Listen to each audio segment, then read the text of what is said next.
Para o Brasil, conciliar a mineração com a economia sustentável é um desafio, mas também uma oportunidade para liderar outros países pelo exemplo na exploração responsável dos recursos naturais. A chave está em desenvolver um modelo que maximize os benefícios econômicos enquanto minimiza os impactos ambientais e sociais, garantindo a preservação das riquezas naturais e a qualidade de vida das comunidades locais. Isso porque, quanto à chamada diversidade mineral, o Brasil possui uma vasta lista de recursos minerais importantes para esse novo modelo econômico, incluindo aqui alguns dos maiores depósitos de ferro e de nióbio do mundo, e também temos potencial de exploração de lítio, cobre, níquel e das chamadas terras raras. Eu sou William França e é sobre os desafios que deverão ser enfrentados para aproveitar nosso potencial mineral e, ao mesmo tempo, conduzir o país para que uma transição energética seja sustentável, que eu converso agora com os deputados Zé Silva, do Solidariedade de Minas Gerais, e Keniston Braga, do MDB do Pará. Deputados, sejam muito bem-vindos ao Câmara Debate. Eu gostaria de começar com o senhor, deputado, que o senhor é presidente da Frente Parlamentar Mista de Mineração Sustentável. Com esse conceito, o que é, afinal, uma mineração sustentável, por favor? Bem, na abertura você já ressaltou que é preciso conciliar a geração de riquezas com a preservação ambiental e não só no campo da economia, mas gerar qualidade de vida, trazer mais escolas, mais infraestrutura. E foi exatamente esse desafio que nos levou a criar essa Frente Parlamentar da Mineração Sustentável. O fundamento vem da ciência, onde a ciência traz tecnologias, a tecnologia da informação agora, na época da internet das coisas, quando chegou o 5G no Brasil e outros países já estão em larga utilização, de poder, nessa conciliação, poder aproveitar essas riquezas e trazer qualidade de vida, desenvolvimento e, ao mesmo tempo, preservar o meio ambiente. É, inclusive, um pacto que a humanidade teve que fazer nas conferências mundiais do clima para reduzir as mudanças climáticas. E só se reduz mudanças climáticas e combate a fome produzindo alimentos, uma sinergia com a produção do agro, tendo a mineração sustentável. Já já a gente vai falar um pouquinho mais sobre isso. Antes, normalmente eu gosto de qualificar os nossos entrevistados aqui para que o telespectador saiba com quem a gente está conversando, né? O senhor está em 4º mandato aqui na casa e, como eu disse, preside a Frente Parlamentar Mista da Mineração Sustentável. Nosso outro convidado hoje é o deputado Keniston Braga. O senhor está no seu 1º mandato aqui na casa e é titular da Comissão de Minas e Energia, que é o que liga o senhor a esse tema aqui. Deputado, seja bem-vindo. A sua terra, o senhor lá do Pará, é um exemplo de um depósito gigante de minérios, não é isso? E o que o senhor traz de lá, da sua vivência lá, para esse debate de uma mineração sustentável, por favor? Muito obrigado, William. De fato, o deputado Zé Silva sintetiza isso, né? Na sua abertura você nos deixa para todo mundo claro a importância de termos uma mineração sustentável. O ambiente jurídico, o ambiente econômico, o ambiente social, tudo isso está interligado. E a mineração sustentável, sem sombra de dúvida, se ela for praticada a partir desses princípios, desses preceitos, nós teremos com certeza um desenvolvimento econômico associado a todas essas que são exigências mundiais hoje.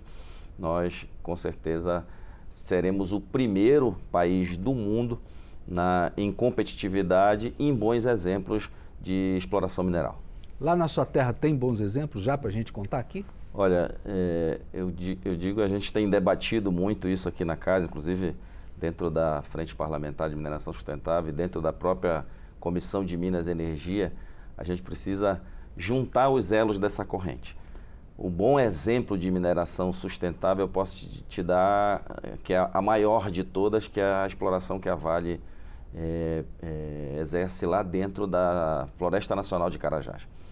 Eu dou como exemplo, como esse bom exemplo, porque é o seguinte: o Estado brasileiro ele tem muita dificuldade nas suas fiscalizações ambientais, né, no controle do equilíbrio ambiental. E a Vale, dentro das suas condicionantes, está manter preservado o entorno da exploração, em torno dessa mina, que é a mina de Carajás, da Floresta Nacional de Carajás, porque a exploração está no coração Floresta Nacional de Carajás. E hoje o entorno está totalmente preservado. E eu considero que, se fosse responsabilidade do Estado, talvez nós não tivéssemos o mesmo resultado. O deputado Keniston falou dessa dificuldade, até porque o país é gigante, é um continente, né? E o senhor também traz algum bom exemplo, além desse da Vale, lá no Pará, por exemplo, de uma mineração sustentável? Olha, esse é o desafio. Até porque o que nos levou a criar essa frente parlamentar da mineração sustentável foi a imagem que é muito marcante, que foi a tragédia que aconteceu em Mariana, aconteceu em Brumadinho. Eu presidi a comissão de Brumadinho durante 4 anos e apresentamos diversos projetos de leis. E com a chegada do deputado Keniston, que é inclusive o diretor da Frente Parlamentar da Mineração Sustentável, nós estamos aperfeiçoando e buscando essas boas práticas, como, por exemplo, a Política Nacional de Segurança de Barragens, que o texto é da minha autoria, que foi aproveitado num projeto da senadora Leila, e nós já pudemos, através da Frente Parlamentar, visitar, fazer missões técnicas, vendo, por exemplo, em Araxá, uma exploração lá do nióbio, e vendo as barragens sendo descomissionadas, ou seja, desativadas, utilizando já essa nova lei que nós aprovamos. Tive, por exemplo, em Poços de Caldas, que é um depósito a céu aberto de terras raras também, e vendo lá um investimento de 300 milhões de uma mineradora que tinha o depósito em represas, depósito líquido e fazendo em pilhas, né, esses depósitos sem causar nenhum risco das tragédias que já aconteceram.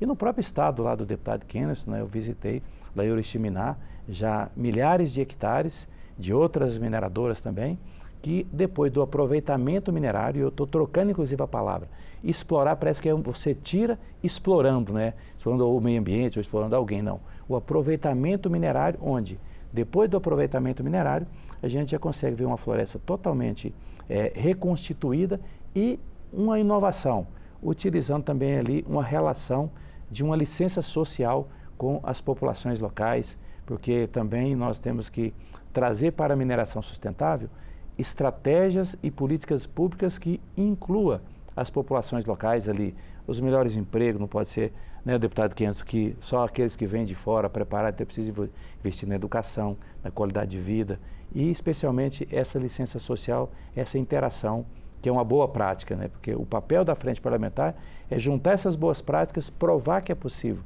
fazer uma mineração que ela interfere no meio ambiente, mas ao mesmo tempo ela reconstitui e não traz risco ao meio ambiente nem à vida das pessoas. Ao contrário, ela traz qualidade de vida.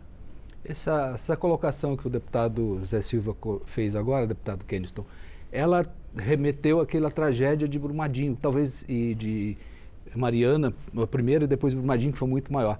Ela mostra a antítese do que vocês buscam agora, que ela foi uma irresponsabilidade, houve um descaso. Como é que o senhor avalia isso para que as lições aprendidas não se repitam mais? Por favor. Olha, o deputado Zé Silva foi muito feliz quando ele menciona essa tragédia, que infelizmente o estado de Minas Gerais foi vítima através de Mariana e Brumadinho, mas ele já exemplifica dizendo que houve um aperfeiçoamento na legislação que busca um melhor controle e uma maior segurança em torno da atividade. E ele também diz uma coisa que é fundamental. Cidades que originariamente surgem a partir de projetos de mineração, elas têm uma ascensão, uma velocidade no seu fluxo migratório muito grande. E normalmente há uma necessidade de importar a mão de obra. Então há um desequilíbrio no ambiente social.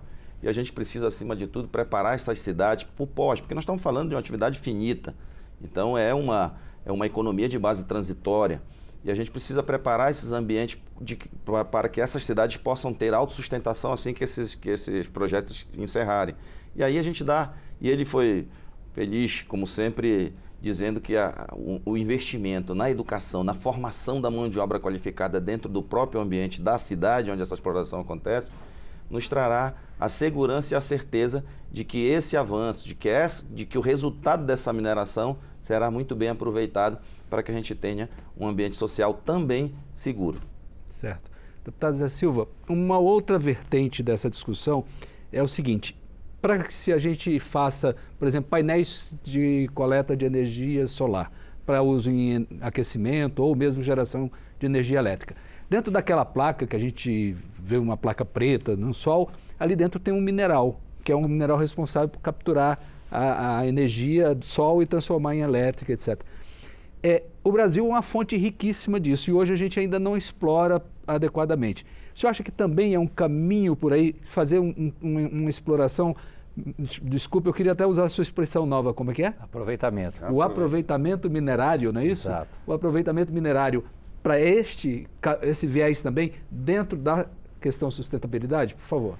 Olha, eu participo das conferências mundiais do clima, aliás, desde a ECO 92, mas de 2015 para cá, quando aconteceu as negociações das metas para redução dos gases de efeito estufa, e são muitos desafios. Um deles é a transição energética.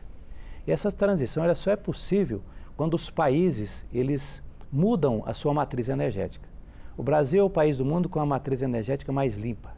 Temos as grandes potências mundiais como a Rússia, como a China, a própria União Europeia, Estados Unidos, especialmente menos os Estados Unidos, mas todos esses, a base da matriz energética, em sua maioria, é utilizado energias não renováveis, né? Então, para isso, o Brasil precisa se consolidar e vai sediar a COP 2030, que vai ser aqui no Brasil, como o país que vai ajudar a fazer essa virada na transição energética, limpar as matrizes energéticas do mundo. Para isso, a energia solar é uma grande fonte. Inclusive, quando se fala de energia solar, que você citou, na verdade são 11 elementos químicos que são utilizados ali, que vêm da mineração. Então, eu tenho afirmado, são 11. Uma boa aprendizagem. Para nós que somos engenheiros, se usar a tabela periódica, tem os elementos químicos ali, cobre, lítio e todos que são citados aí, são 11 elementos químicos para a energia solar. E nós estamos discutindo agora, no Congresso Nacional e o Brasil com muita responsabilidade, de que também essa energia solar tem que ser inclusiva. Da mesma forma, as populações locais precisam se apropriar desses benefícios. Então, eu tenho afirmado que a mineração ela tem que ser sustentável. Se ela não tiver ela de forma sustentável, nós não superaremos as mudanças climáticas que o Brasil está pagando caro com o advento da reação da natureza no Rio Grande do Sul, como acontece em outros lugares do mundo.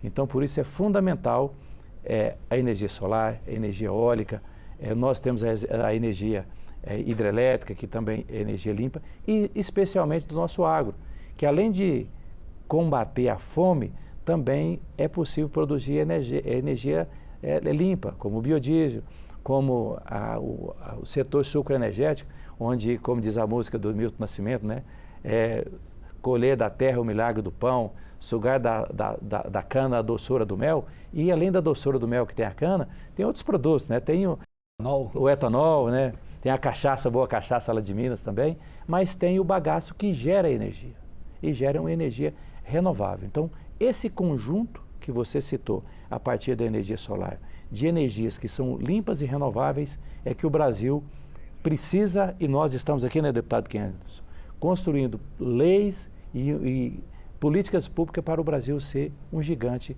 nessa transição energética e evitar que o mundo tenha aí catástrofes inimagináveis como aconteceu no Rio Grande do Sul. Certo. Deputado Keniston, o seu colega aqui citou uma palavrinha-chave que a gente vai ouvir muito daqui até o ano que vem, COP 30. Que é a conferência do clima que vai acontecer lá na tua terra, lá no Pará, em Belém, né? O que o senhor já pode pensar, o que já dá para a gente imaginar que possa vir a ser anunciado ou a gente defender nessa COP, nesse aspecto da mineração sustentável? Olha, primeiro é uma alegria muito grande ter pela primeira vez a discussão dessa matéria tão importante, tão relevante para a humanidade hoje no maior ativo ambiental do planeta, que é a Amazônia. Então, ter a COP30 lá, eu acho que para a humanidade já é um grande resultado, um grande ganho, porque a gente vai de verdade discutir em qual ambiente a gente precisa trabalhar para desenvolver, primeiro, a consciência das pessoas da necessidade de se preservar o meio ambiente. Segundo, a gente precisa entender essa relação homem-meio ambiente. Então, o mundo precisa entender que lá na Amazônia habitam muitas pessoas e que essas pessoas precisam, a todo momento, ter acesso a uma educação de qualidade, que eles precisam ter acesso a essa rede mundial de computadores que é a internet, precisam ter saneamento, precisam ter transporte. Então, conhecer a realidade da Amazônia e descobrir, não dizer para o amazônida o que se quer dele, mas ouvir do Amazônia, do que ele precisa do resto do mundo para que essa floresta seja preservada, porque ninguém entende mais de Amazônia do que os amazônicos como nós. Então, é todo esse contexto que eu tenho certeza teremos talvez a melhor COP de todos os tempos, com melhores resultados. E a Amazônia, de uma maneira geral, ela tem sob seu subsolo as maiores reservas minerais do planeta. E quando se fala em transição energética, não existe transição energética, nunca irá existir transição energética sem os minerais, assim como não existe vida sem os minerais. Então a gente precisa entender, por exemplo, que a placa solar, que a bateria que armazena essa energia, que a torre... Dos carros elétricos agora? Os carros elétricos, a produção do carro, que a produção da torre de energia eólica, todos estão repletas e necessariamente precisam dos minerais para ter a sua construção, para ter a sua fabricação. Então, quando a gente conseguir entender a importância dos minerais, construir um arcabouço de leis que possa nos dar segurança, nos dar um ambiente jurídico seguro, trazer o Estado e ouvir do Estado brasileiro, não estou falando independente de qual governo tenha a oportunidade e a responsabilidade de conduzir o Estado, mas a gente precisa entender o que o Estado brasileiro quer com relação à mineração, porque é um ativo gigantesco que o país tem. Hoje a mineração tem uma participação de 4,3% no PIB. Eu e Zé Silva e todo mundo que discute há muito tempo, desde o início do ano passado, dentro da nossa frente parlamentar, a gente sabe e afirma que essa participação no PIB pode chegar a 10%, 12% sem muitos esforços. Agora a gente precisa buscar, por exemplo, uma estruturação para a Agência Nacional de Mineração, que é a grande responsável pela fiscalização, pelo controle e pelo ordenamento de tudo que a gente tem hoje dentro desse arcabouço de leis que rege a mineração no nosso país. Então há necessidade de uma interação entre a Casa, entre o Parlamento, o governo e os grandes empresários, os pequenos empresários, as cooperativas, para que a gente possa ter de verdade um ambiente que concilie a sustentabilidade, o resultado econômico e o avanço social. Certo. Uma pergunta que eu vou deixar para os dois. Seguinte, hoje a gente, quando fala de mineração, o senhor falou que tem um potencial quase de triplicar a capacidade de absorção de recursos, geração de renda e tal, mas a gente tem sempre em mente, o senhor citou Brumadinho, a gente olha lá para a tua terra na Amazônia, aquelas coisas do Yanomami, do mercúrio, nos rios, poluindo o rio, aí a gente olha lá em Belo Horizonte, tua cidade, né, a gente vê ali uma discussão sobre preserva ou não o morro ali, que tem a Serra do Curral, que tem um buraco gigante lá. Enfim, as pessoas têm uma percepção ruim ainda da mineração, sempre associam com um problema muito grave. O que dá para fazer, o que os senhores aqui no Congresso, aqui na Câmara dos Deputados, pensam ou pretendem fazer para virar esse jogo? Queria essa pergunta para os dois, por favor. Bom, nós nem pretendemos, nós estamos realizando. Criamos a frente parlamentar. Ela tem um cronograma de trabalho de reuniões quinzenais, uma vez por mês um seminário e a cada 2 meses uma missão técnica para conhecer essas boas práticas e que a gente afirma na gestão, o deputado Kenzo, que tem uma vida toda ligada aí, desde o Amapá até no Pará com gestão pública, tem um caderno de boas práticas para a mineração. E aí ele trouxe também para a pauta um ponto que é fundamental. O Estado brasileiro, ele tem a necessidade de superar um desafio, de ser um Estado não gigante, que quer fazer tudo, nem mínimo que fica ausente, mas necessário. E hoje o Brasil não está sendo nem necessário com a Agência Nacional de Mineração.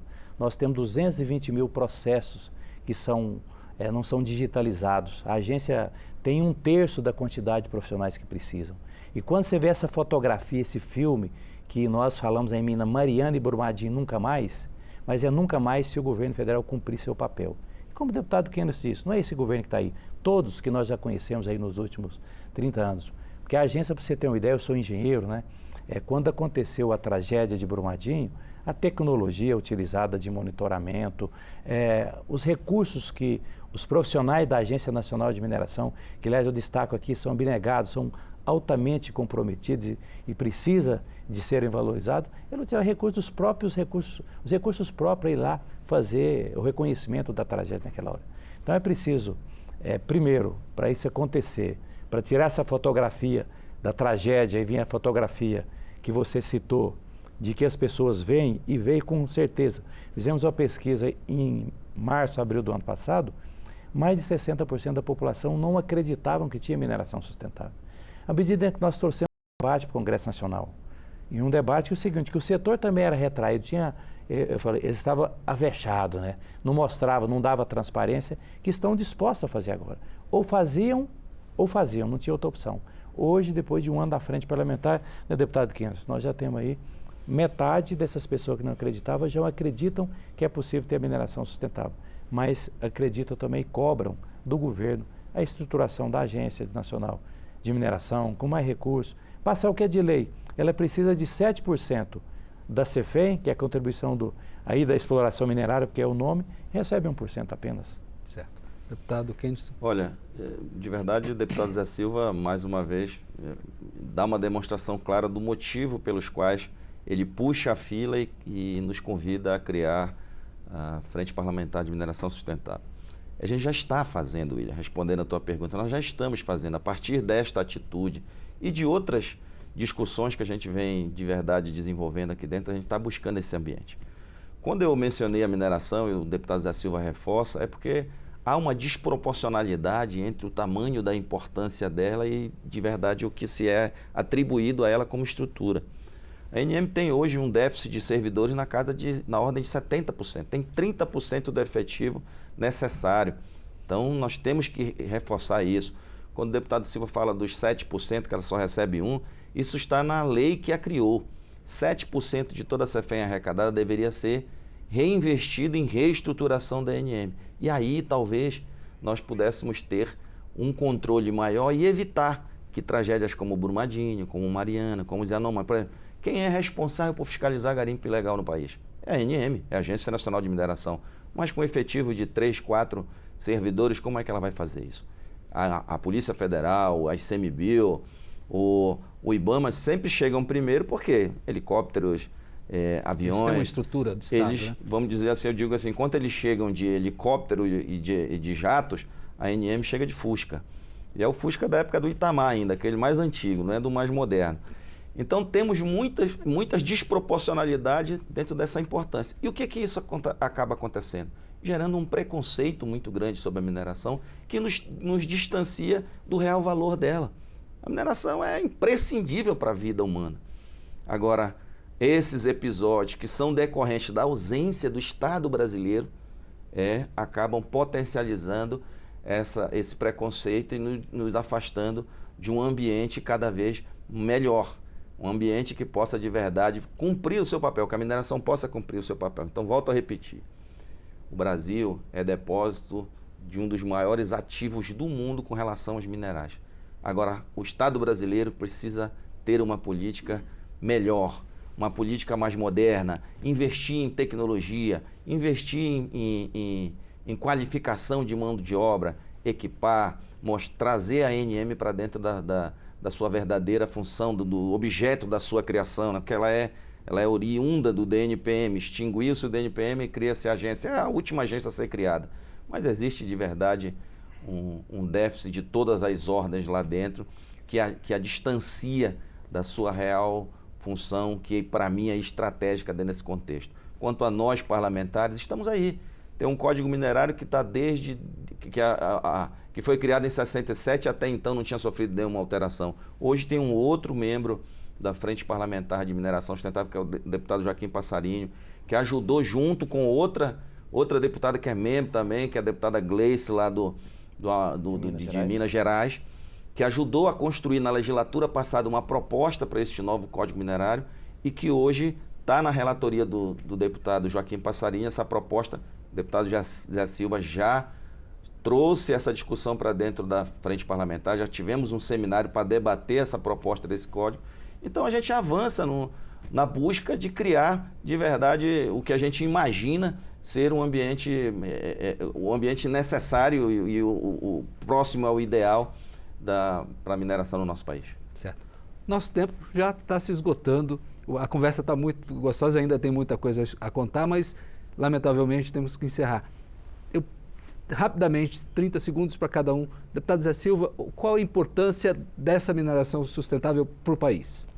Bom, como eu disse, o Brasil só se consolidará como uma grande potência do desafio da humanidade, que é produzir riquezas e preservar o meio ambiente, e não dê um risco às pessoas se ele investir numa mineração sustentável. Ou seja, mineração sustentável não é possibilidade, ela é necessidade. Deputado Keniston Braga, qual a importância da mineração sustentável para o país? É a conquista do que todos nós precisamos. Desenvolvimento econômico, preservação climática, preservação do meio ambiente. Essas coisas estão intrínsecas, né? Estão intrinsecamente ligadas. E a mineração sustentável é a chave para tudo isso. Muitíssimo obrigado. Fica o convite para que a gente volte a conversar. Pelo jeito, vocês vão ter um trabalho longo aí. Assim que tiver novidades, por favor, retornem e a gente conversa mais sobre isso. Muito obrigado pela participação. Muito obrigado. Eu conversei com o deputado Zé Silva, do Solidariedade de Minas Gerais, e com o deputado Keniston Braga, do MDB do Pará, neste Câmara Debate que tratou das questões ligadas à mineração para uma transição energética sustentável. Quer acompanhar mais debates como esse? Acesse nosso portal na internet, câmara.leg.br, e também as nossas redes sociais. Para rever e compartilhar este programa, busque o canal da Câmara no YouTube. Muito obrigado por sua atenção.